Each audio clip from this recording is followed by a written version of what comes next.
Hi friends, പുതിയ വീഡിയോയിലേക്ക് എല്ലാവർക്കും സ്വാഗതം. ഇന്ന് വളരെ എളുപ്പത്തിൽ ഗോതമ്പ് പൊടി വെച്ച് ഉണ്ടാക്കാവുന്ന ഒരു 4 മണി പലഹാരമാണ് തയ്യാറാക്കുന്നത്. അതിനുവേണ്ടി ആദ്യമായി 1 കപ്പ് ഗോതമ്പ് പൊടി എടുക്കാം. അതിലേക്ക് 1/2 കപ്പ് റവ, ബേക്കിംഗ് സോഡ, ഫ്ലേവേഴ്സിന് വേണ്ടി അല്പം വാനില എസൻസ്, നെയ്യിൽ വറുത്തെടുത്ത തേങ്ങാക്കൊത്ത് എന്നിവ ചേർക്കുക. മധുരത്തിനനുസരിച്ച് ശർക്കരപ്പാനി ഒഴിച്ച് നന്നായി മിക്സ് ചെയ്യുക.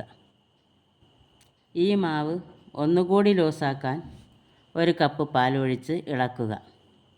ഈ ഒരു കൺസിസ്റ്റൻസിയിൽ വേണം തയ്യാറാക്കേണ്ടത്. ഇതിലേക്ക് അല്പം എള്ള് വിതറുക. 1 നുള്ള് ഉപ്പ് ചേർത്ത് എല്ലാം കൂടി ഒന്നുകൂടി മിക്സ് ചെയ്യുക.